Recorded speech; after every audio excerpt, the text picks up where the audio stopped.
Today we are with Kyle Belcher, piano man, weatherman, musician extraordinaire. Thanks for being on, Kyle. Hey, I'm happy to be here. Okay, Kyle, let's see. Before we dive into your music, tell us a little bit about yourself. Well, born and raised in Orange, Texas. Been there. I still to this day say, for 27 years of my life, kind of off and on towards the end. I now live in Fort Wayne, Indiana.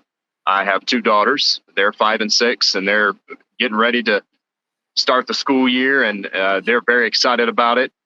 Went to LCM High School, graduated in 2013. Had two major interests. I've had, weather. A lot of people know me as weatherman. And then, of course, as we get further along talking about music, I've got a family full of musicians, and that's just kind of something that's been with me all my life. Yeah, we had talked once before about how you got introduced to music at an early age. Was it something that was kind of like really expected that it would happen, or did you just kind of like stumble into it? No, I think it was pretty expected. I mean, my dad is a drummer. My pawpaw was a drummer. They had a whole catalog of music. It was mainly jazz. They liked to play the drums. So, naturally, being a drummer, you're going to want to play the fast stuff. So a lot of jazz, a lot of classic music from the 60s and the 70s. That's what I grew up with, and the 80s, of course. And I think it was more expected that I would be a drummer. I was a percussionist in the LCM band, and I think what ended up happening is I gravitated towards the piano. I was exposed to that at a very young age. I always had a keyboard. And playing by ear was something that came naturally to me. I remember sitting in my room one night and I was listening to an Elvis Presley song, Always on My Mind. And I was playing it on the keyboard, and I just happened to start picking out the notes. So that's when I learned I could play by ear. I was about 9 years old when I discovered that. And it is a bit of a leap from being someone who like either plays by ear or is able to read sheet music, but it's a bit of a leap from being able to play to creating your own music. And you've built up a pretty good catalog of your own music. Tell us about, like, for instance, when you discovered this love of writing your own stuff. Well, let's see. At the time I discovered I could write music, I was real heavy into an artist named Pete Townsend, guitarist of The Who. And I remember just listening to him and listening to his solo stuff and how he writes music. I always do my research. I do a lot of research, watch a lot of interviews, and I study. And one night I was playing the keyboard and I came up with this melody. And I just for the hell of it, I said, I'll record this, and just so I could remember it. So I played the melody and recorded it. And then I added a secondary part to it, and then a bass. And then I added what's called a pad. And once I played back what I had, I went, wait a second, did I just create this song? What am I going to call it? I cannot believe I've written this. And I remember playing it over and over and over again. I couldn't even sleep. Just the adrenaline rush of knowing I had created something. And the first thing that came to my mind was, what's the next thing I can do? So it started from there. I was 16 years old. It was in the middle of the night. The song I wrote was eventually named Starry Nights. And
I have mentioned that I'm not too much of a fan of the song, just simply because it's the first thing I ever wrote. I respect it in the sense that that was the song that let me know, hey, I could create.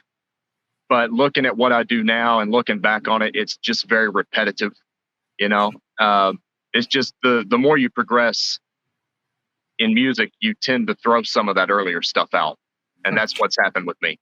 And I've talked to a couple other artists, some country music writers who have like gone from like basically playing cover music of other guys to writing their own music, and we all come back to this one central theme: is, of course, being a songwriter, you pretty much love all of your songs equally. They're your children, after all. Like Billy Joel said, they're all his Yeah. children.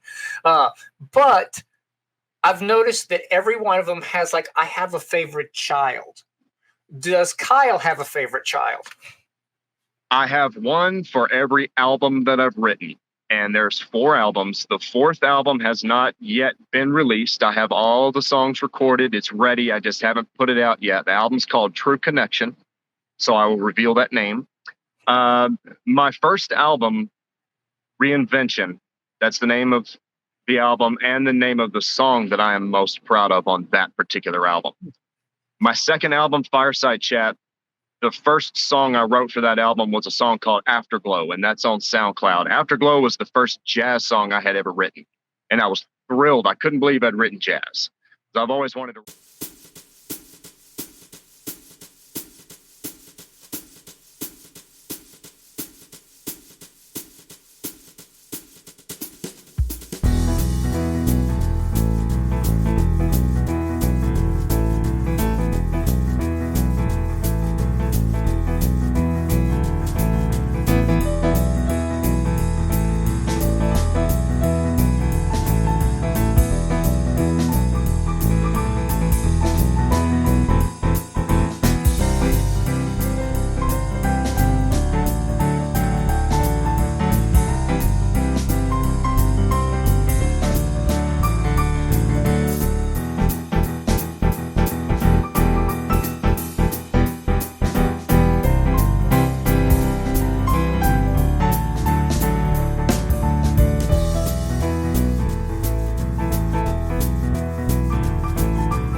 Written jazz. So I've always wanted to write something like that. So we'll go with Afterglow for album 2. Album 3, I'm going to say Luminescent. So the title track. And then for album four is a bit tough because the subject matter is so strong. Deals with a connection that you may have to a person or to music itself or to really anything. It's just about that strong connection you may have. I'll go with there's 2 with that particular album. There's one called Moonflower and there's one called True Connection. And we'll go with those 2.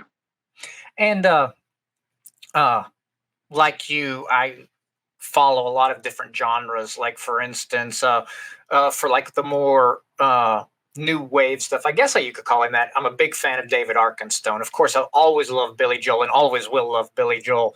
Uh, and of course, David Grohl with the Foo Fighters. Those would be like my top three favorite musicians.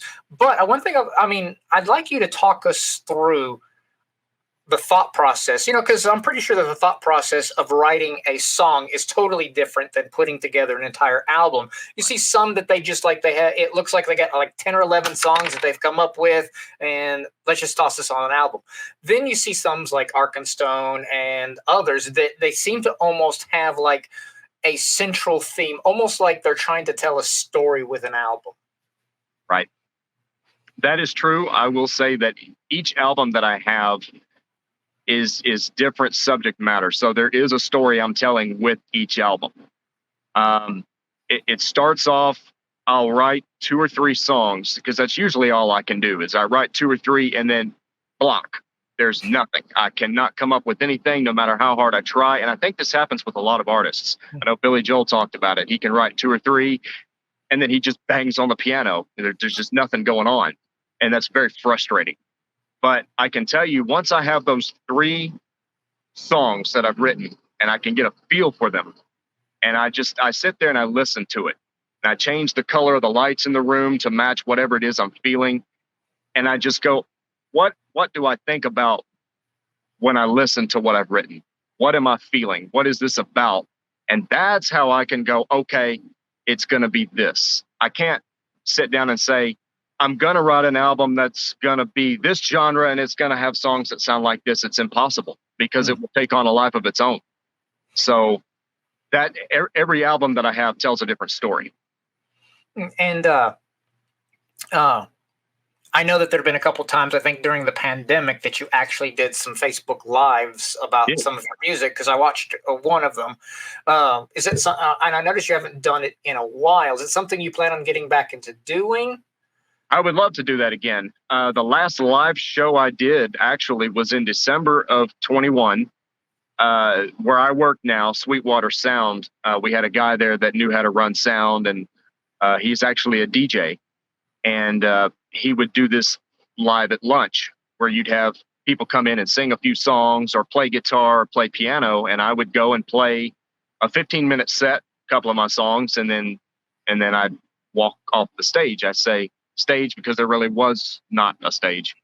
But it was really fun to do, and I like to do live shows. I did one at Be Here Now in Muncie, Indiana, and I love live performances. Absolutely love it. Now, when you do your live performances, because like I said, is when I saw it was just you with your keyboard. Now, since you record all of your own tracks, when you do your live stuff, have you ever done it to where, for instance, you had a drummer with you, you had a guitarist with you, you had like people playing the other parts, or have you mostly been just like a solo performer? Just been a one-man band. I would love to do it where I do have a bass guitarist, and then I would need another keyboardist to play my secondary piano parts. A lot of my songs have the main melody, and then you have this other piano thing going on in the background. That's just part of my style. I would need another keyboardist for that. I would love to have a drummer. And what I do is the keyboard that I have is really advanced. I can go in and silence any part that I want. So when I'm ready to play a song, I simply silence the main melody and I play it live right there. Or I take out another part, or I try to make my live performances unique. I try to make every one of them different. I don't want them to all be the same. And on the note of like writing the music, we had talked once before where you said that, like Paul McCartney, you don't know how to notate music. You don't know how to write the notes on the sheet of paper. So when you write, are you like, for instance, are you playing and just recording as you play so later on you can go back and listen to it? Are you one of those people who just has a photographic memory and remembers all of that? Because I would think about it, whether you could read the notation or do it by memory. That's a pretty impressive skill set to have. It could go either way. Really what I do is I'll sit down at the piano and I will start playing just to see what happens. It just, every time I sit down, it's always that same thought. Let's see what happens. and I'll come up with a melody that I really like or that I feel something strongly with. I really like to write things in minor keys. I always have just the feeling and the emotion with it. So I'll start to play a melody, and if I cannot think of anything immediately to go with it, then yes, I will simply record that one part and save it and come back to it later and see if I have a song. And some of them take a lot of work. Some of them come really quick. Song done in 15, 20 minutes. I still have ideas of songs that haven't been touched since 2015 that I still to this day I listen to it and go, this is a great idea, but I don't know where to take it. It's going to be one of those ones that about the year 2035, you'll wake up at 2 a.m. and be like, that's it. Yes. Yeah, I believe it. And there are times where I know Billy Joel talks about this. He says he dreams music. And a lot of the time I'll be almost asleep. I'll be laying down and I will hear this melody in my head and I'll immediately open my eyes and go, what was that? What did I just hear? So I'll have to get up. I'll have to run over to the keyboard, sit down and try to work out whatever it was I just heard. There's a song I wrote on the first album called Mercury. That's a prime example. I was listening to a YouTube video and I was falling asleep and I heard what I thought was this piano melody. Well, when I rewound the video, played it again, that's not what I heard. So I went, okay, I don't know what that was, but I'm going to go see if I can play it. And sure enough, I did. And it became this song called Mercury. I'm not sure. I've watched a lot of like Billy Joel's, like where he does the storytelling, where he explains how the songs came to be.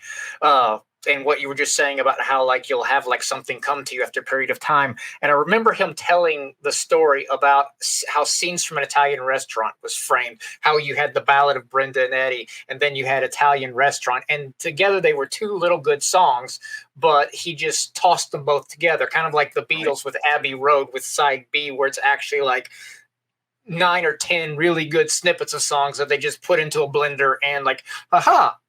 And, yeah. Have you done something like that? Have you ever had like, like a little melody here and like a little transition there that started off as two different songs and just made it? I haven't, but I would love to. I would love to do that because, yeah, when Billy is on the Sirius XM channel, I listen to him nonstop. He's just such a huge inspiration to me. So when he talked about that, he had this Ballad of Brenda and Eddie, and then he had Things Are Okay in Oyster Bay, and then goes into this third part, and then you got this little Dixieland in there. I love it. I love it. I would love to do something like that. It's all about, I got to figure out how to string the songs together. And who knows, maybe on the next album there will be something like that. I'm not sure. I am working on the fifth project now. That's the good thing about music. I can like me, my talents lie more towards writing. So, I mean, I've actually written stuff that would probably make a good song one day, but and this is actually a question in it is like, have you ever written something like, for instance, I've got these that are out as poems, but I would love them as songs, but I don't know how they would appear as songs. But I'm afraid to get somebody to turn them into songs because I'm like, they might write the best song on the face of the melody to go along with this. It's the best thing on the face of the planet, but I'm absolutely going to hate it. Do you have things that are like, this is just too special to me to ever be released, or I just could not bear if this one that I absolutely love was released and people hated it? Yeah, there's quite a few of those. There's quite a few of them. I've always thought of all my songs as something very special to me. They came from me. I know what the meaning is behind every single one of them. And a lot of people have asked, are you ever going to write lyrics?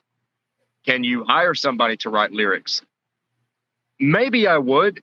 Under the right circumstances, we'd have to see how it goes. But with what I write, I would rather the music speak for itself. I've written it. I had my own views with it. I had my own feeling and emotion and meaning behind it. It's all about, what do you have? What is it that you are feeling? You interpret it your own way. I've had people tell me, well, you've named the song this and it sounds nothing like that. Well, then I've done my job. That means you interpreted it a little bit different. Um, songs being released. I wouldn't mind them being released. I would absolutely love them to be released, but being used in somebody else's song, being sampled into somebody else's song. Yeah, I understand sampling is something that is very popular. A lot of people do it. And I've always had this thing about me where I tend to like the original. I want people to know who originally came up with that idea. And if my song got out there and it was sampled by somebody else, well, I would want them to know that that's something I wrote, if that makes sense. actually, that makes perfect sense because I, uh, for instance, like as someone who writes, it's you get the idea of fan fiction. Like for instance, you've got these whole universes like Supernatural, Marvel Universe, Star Trek, where you have, like, for instance, the writers have created their particular universes, like in Star Wars. Then you have all of these third party persons like you or me or someone else who's like, well, I would like to tell this story within that universe. And on one hand, it's the idea of, I just had this great story to write. But on the other hand, is that I'm, in a sort of a way, I'm taking somebody else's ideas as my own. And, like in hip hop, you see a lot of the sampling of other people's music. And not to take away from any hip hop artist, because there's some hip hop artists that I absolutely love to death. But these are some guys that have some serious talent. And I would think that instead of using someone else's talent to bridge their own, either bring some guys into the studio to write their own melody lines, their own like track lines and stuff like that, and not so much as use somebody else's stuff. Because the sad thing in like that industry, you have like these certain samples that appear on 15 different guys' music. And I'm like, well, when I hear this sampling, I think that. I don't think this. But now when I hear this, I'm thinking that. And I think it just takes something away from the artist as well. Right. And to me, it's almost like an intellectual dishonesty, is that because you very rarely get the sampled artist getting any credit for it. And that's, to me, a big no-no. And the sad thing is that the genre that you're in is one that's kind of ripe for sampling. Right. Yeah, and I've recognized that, and a lot of people have come to me, Kyle, why don't you let it happen? Why don't you just let so-and-so use it? They'll chop it up. They'll do this. They'll do that. Well, I don't want it chopped up. Now, if somebody did want to sample it, and if I allowed it, I would have to know exactly what they're going to do with it. What is your intention? What's your song about? I'm not saying that the door is completely closed on it. It's just, it may take a little bit of convincing from me. And last question. Sure. You get a phone call late in the night, and it's somebody saying, I've absolutely loved your music, and I'm performing on stage this day, and I want you to play with me. Who would you want that phone call to be from? There's a couple of people. Aside from the obvious Billy Joel, I would say Bruce Hornsby. Bruce Hornsby's another one that I'm really inspired by. I'll go ahead and say this. I've talked a lot about Billy Joel. I've talked a lot about Bruce Hornsby, but there are other artists that directly inspired the type of music that I write. And I'll name a few of those because there's a few I'd love to play with. Dave Koz, that's one. Matt Marshak, Carl Madison. There's another one that I like that plays saxophone, Mindy Aber. Those are a few. Ryan Farish is another. You've heard Ryan Farish on the Weather Channel when they do the local on the 8s. You hear a lot of his music. And again, it goes back to the research. I did a lot of research into finding out who these people are, and they inspired me to write what I write today. So I would say any number of those, Bruce Hornsby, Ryan Farish, I would love to play with those guys. Okay, folks. And let's see, that's Kyle Belcher, who not only is providing some really great music, but is also providing our weather forecasts for My Orange, Texas now. So not only can you look forward to his music, you can check out our website and look at his weather predictions for the next day or so. Hopefully this particular summer, you won't be predicting any hurricanes, but I know that you have very little control over that. Yeah. But thanks, Kyle, for being on the show, and we hope that when your next album drops, that you'll come back on and talk about it. Absolutely. I would love to. Thank you for having me.